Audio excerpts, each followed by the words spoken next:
everyone! From dramas to webtoons to novels, explore Korea's story with us. This is Who Reads Story. My name is An Sung-jin. I'm a news reporter, and we have Andrea back with us. It's great to have you again, Andrea. Yeah, thank you for inviting me. What we are going to talk about today? Yes, good question. So now what we are going to be talking about today is we are going to be talking about this Korean drama that has been gaining a lot of global attention across the world, and the title is Bon Appétit, Your Majesty. Oh, that sounds delicious, right? Right. And I feel like the title Bon Appétit, Your Majesty already kind of hints at how it's going to be looking like, because you have Your Majesty, which is maybe hinting at a bit more of an historical background, and you have Bon Appetit, which might be related to food, as you just mentioned. Right. So this drama has been released on Netflix, and after it was released, it has ranked top 10 in 73 countries, and That's a lot. has, I know, right? And it has ranked first spot in 44 countries, and not only has it gained a lot of global viewers, but it has also a very steady influx of Korean viewers as well. Now, at the last episode, it saw a whooping 17.1% of the show's all-time high viewing record. So I feel like that already kind of proves the fact that this Korean drama isn't only popular within Korea, but also outside. Yeah. Right, it's been gaining a global viewer. Yeah, when it was on air, I saw a lot of memes and I saw a lot of like things on social media regarding the drama. And I remember people also saying like, wow, the chemistry of the two main characters is the best. So we have the two leads, that is YoonA from Girls' Generation, and we have the author Lee Chan-min. And yeah, like seeing the two of them like on the screen, it was good. It was nice.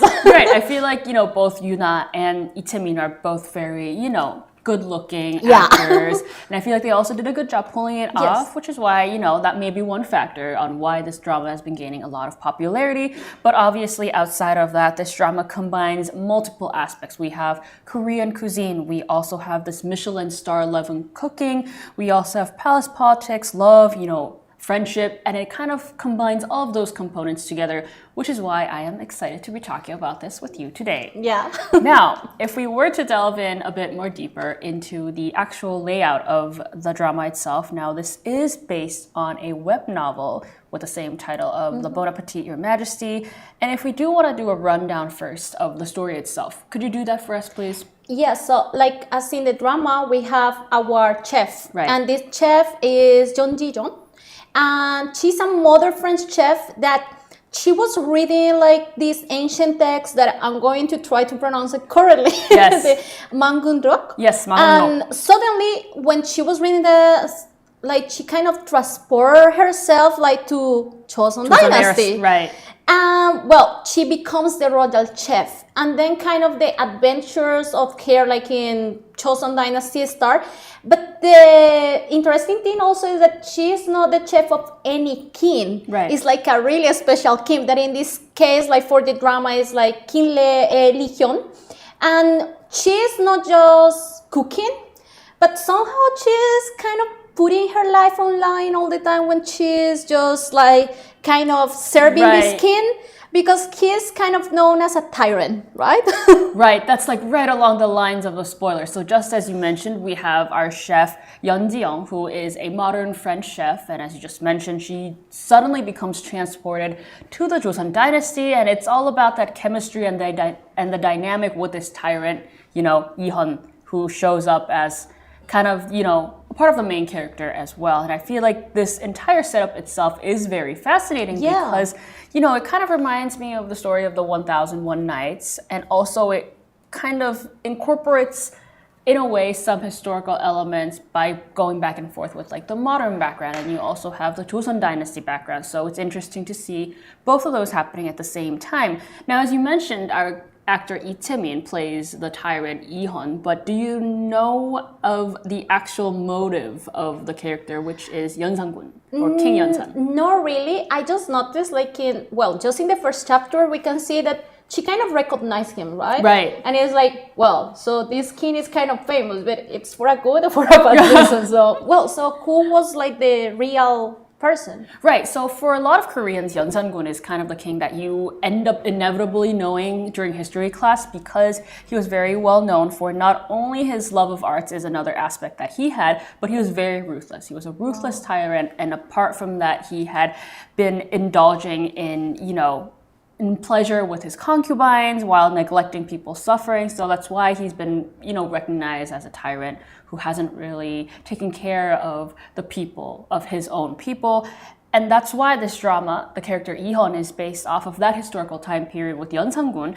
And it really reimagines through that entire historical period and kind of recreates it or reimagines this through the fictional monarch, which is why we have our character Lee-hun based on Yeon Sang-gun. I think that that's an interesting twist because maybe for international viewers, we are not going to have like the sensation of, okay, who is this person? Who is this king? But like for Korean people, it's like, oh, is this king? I learned about this when I was in school or I don't know. So it's like an important figure. So I think that it's really interesting. So if we just go like a little deeper on like her character, so I think that it's interesting because when we see her, we are seeing a strong woman. And then kind of the characteristics that she has like regarding her personality is that she had like someone with a strong personality that really loves what she does. Very so passionate. It's like she's really into cooking. She enjoys when she's doing it. And you can see that she's passionate like when she is just like kind of performing while cooking. So something that it's interesting is that, I don't know, somehow while we are watching, we see how, like in many scenes, we have the two characters. She's kind of providing the food. She's expecting like kind of the reaction like from that. And then at the same time, she's defending her food. So I think that's nice. That's an interesting aspect that you mentioned. And before I ask you for maybe a bit, specific scenes, I do want to say that just as you mentioned, I feel like the chef Yeon Ji-young, her character itself, is very charming. As we talked about, she's transported to Joseon Dynasty, but she is, as we just talked about, familiar with the tyrant or the character, the male character, and she is very confident in what she does, and she has all these crises during her time in the Joseon Dynasty, but she manages to handle them with much flair. So she's a very smooth, very confident person, and I feel like that kind of reflects on what we've just been talking about. For you, Andrea, you said that, there are all these scenes where you show, and she shows how she is really passionate about what she does. And are there any scenes that kind of reminded you of that, maybe? I think that just at the beginning, we see it like with the bibimbap, that it was like the gochujang butter bibimbap, right? So like just in the first episode, we just kind of start saying like, wow, the food looks delicious. I just want to eat that. Before you go deeper into that, I do want to say that, her character really shows that because she's passionate and a good cooker herself. And I feel like that's another reason, that's another component on why this drama has been gaining a lot of attention and a lot of popularity, not within Korea as well, but also outside, because it is a good glimpse for our international viewers to see what Korean cuisine is like or what Korean food is like. And interestingly for me, it's these creative recipes, it's these gorgeous and mouth-watering dishes that we end up seeing that also really draw us in. And I feel like that's why we should talk about, some of the dishes or the recipes that we were interested in. And I guess that's the gochujang bibimbap that you were just talking about, right? Yeah, like we have like with this like first part, like with this scene, that when she just cooks like the bibimbap, she uses like the gochujang packet like for the airplane meal. So it's like, okay, she just have, I don't know, like the perfect sauce for cooking, and then that one was like funny, but also she just add like poached egg and like brown butter, and then it makes it unique, so it's like nice. And you got hungry. It's interesting that she brought in the red chili paste, because for Koreans it's really obvious, it's like a staple. Whenever you get on a plane, the in-flight meal normally has that tube paste of red chili, which is why I feel like putting that scene or putting that moment in there kind of reflected, what Koreans would normally go through. And since you've mentioned gochujang butter bibimbap, have you tried bibimbap? I mean, I'm sure you have. Yeah, I do. Sure you have, but what were your impressions or what were your thoughts on the flavor, perhaps? My first time trying like the bibimbap, actually it was not here in Korea. Oh, it was in Colombia, because like there are like some Korean restaurants there. And then later in 2020, when I came here for first time, I tried here.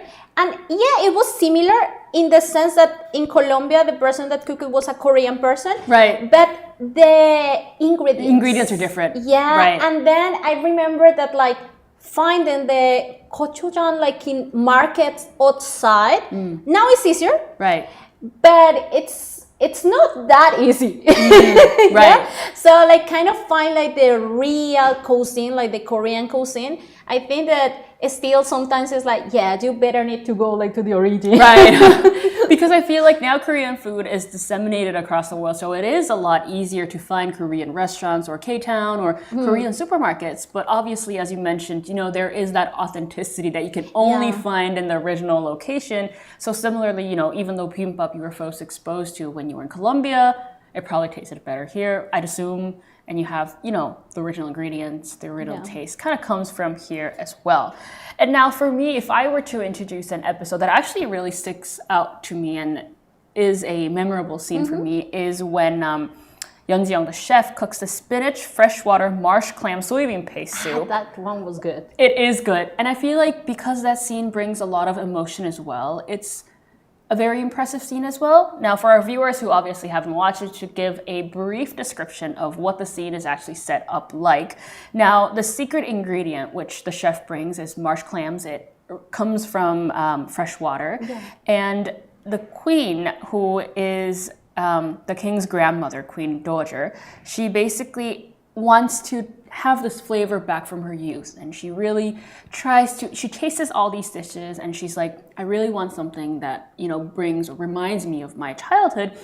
And Chef Yeon uses the marsh clams as kind of a kick to her dish. So this becomes the main ingredient, like the main focus of her dish.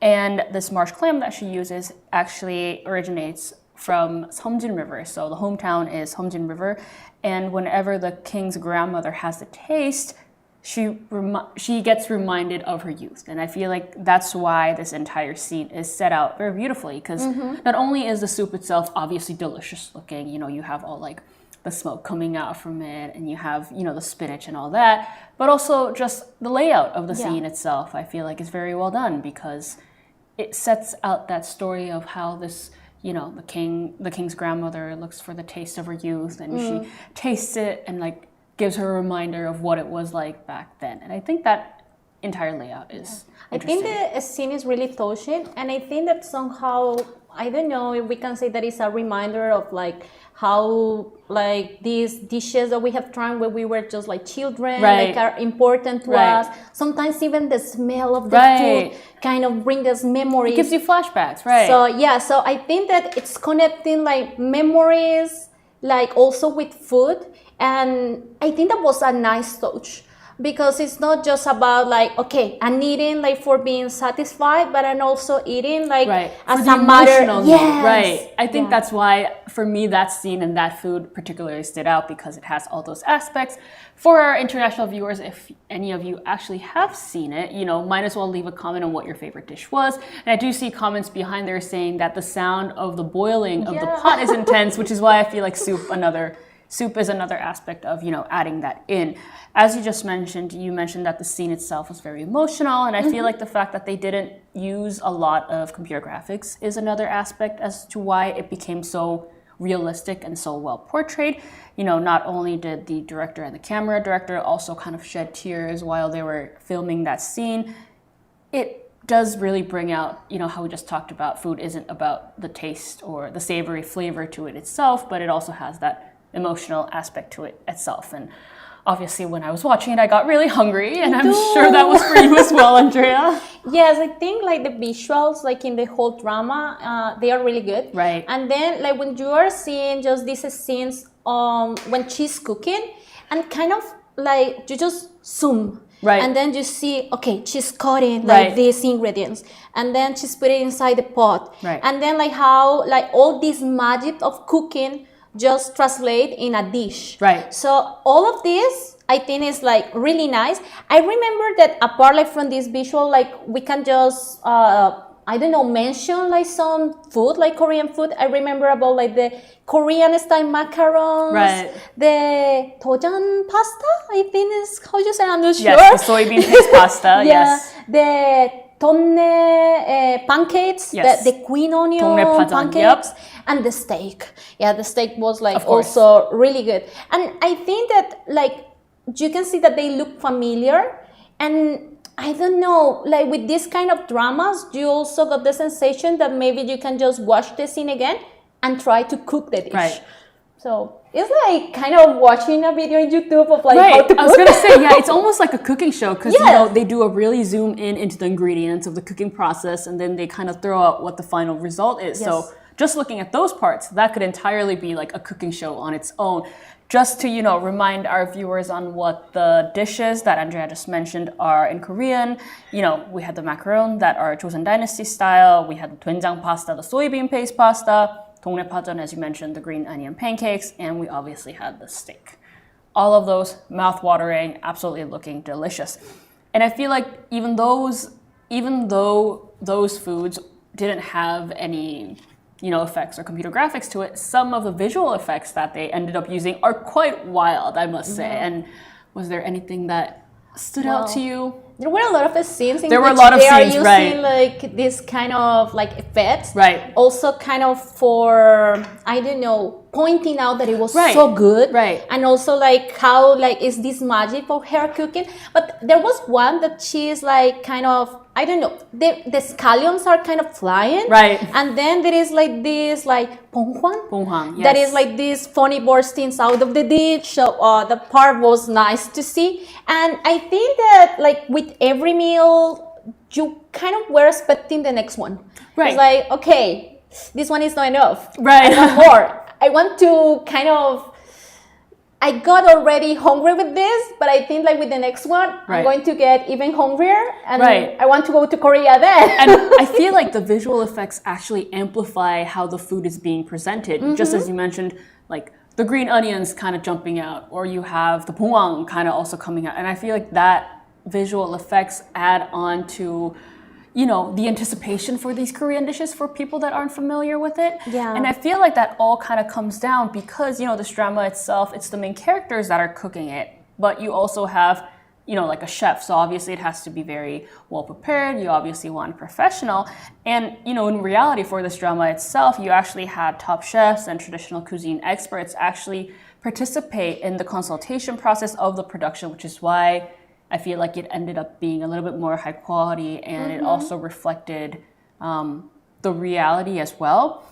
And surprisingly, you know, the original web novel that we talked about, which is what the drama is based off of, he also, like the original content creator, also, you know, based off their content on like historical cookbooks, which is why it also adds another aspect to it. And actually something interesting about the historical cookbook is, for example, you know, you think that for Koreans, red chili is such a staple, as we just mentioned, like gochujang, red chili paste is something that Koreans live by. But surprisingly, based on the historical cookbook back then in the Joseon Dynasty, red chili did not exist. Oh. But surprisingly, in contrary, we had other ingredients actually exist back in that era, such as almonds, we had butter, sugar, caviar, and those ingredients already existed back then, which is interesting to see because you'd think that red chili is such an important ingredient. It would have obviously been there. I didn't have any idea about But that. no, right? Surprisingly, it's all these more or less a bit more Western ingredients that actually were there. So I feel like the drama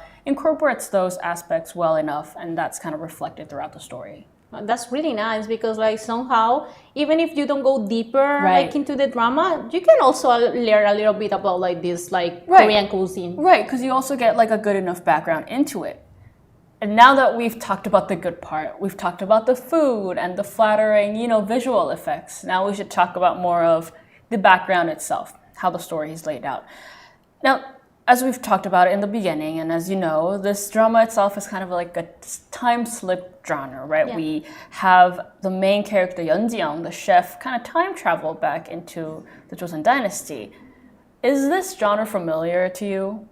Well, I don't really have in mind like many examples, but I Right. know that there are like many of like kind of Time traveling, traveling, to right. Joseon Dynasty. And now I remember one that in English the title is Mr. Queen, Okay. and like in Korean is, sorry if I pronounce it like wrongly, like, but in Korean is like Chorin Hwan Hu. Oh yes, Yeah. right. That one is like 5 years ago, Right. and it was like also really famous. I watched it twice. I really like it. So you do like it. Yeah, because I think it's really funny, and I think that you can see also, I don't know, romance and also Right. kind of like good characters development. So that one was really nice. Right. So then, in general, what kind of drawing or attractive point do you think that these time slip dramas have? I think that somehow is like really nice because probably when we have like these dramas just like right now, 2025, or just like kind of recent, we see a lot of things that probably are kind of, I don't know, used for Right. us and that are close. Right. But when we are watching something that it's more like based on like historical, I don't know, backgrounds, at the same time, that sometimes we need to have into account that there is a lot of fiction on that, Right. that yeah, we are not going to learn it as reading a history Right. book. We can still learn a lot of like how people interact with each other, right. like how people were like kind of wearing What were exactly they what kind of dressing? costumes. Right, Yeah. right. So I think that those kind of dramas in which we see also like magic, Right. they're just good to see. Yeah, I think it's interesting because, as you just mentioned, obviously there are fictional elements to it. So, not the entire storyline would be based on true story, or not the entire plot or the background, or any of those, smaller elements would be all based on true history. But at the same time, you kind of get the general vibe of it. You know, Yeah. even if you don't know about Korean history in general, you get a hint of what it was like, even through this drama as well.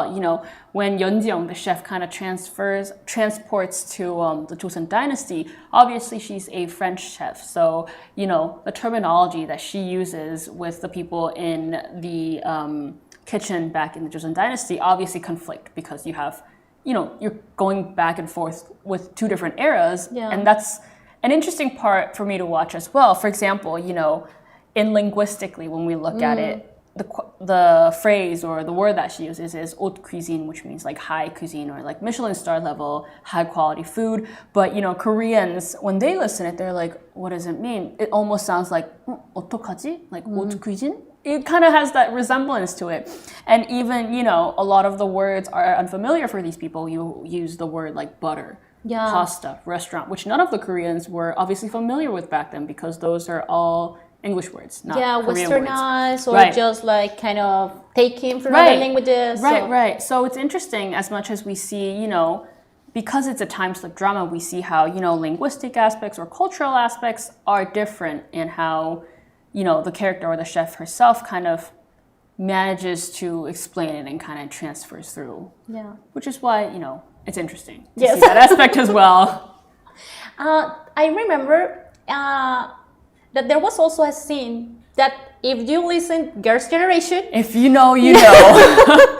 like you are going to be like, oh, yes, they just put it on the drama. That's Right. really nice. So like JoonA, she has a scene that she's kind of moving herself like in how is the dance like for the gi dance. Right. And then I think I saw a lot of memes and a lot of social like media content regarding this scene.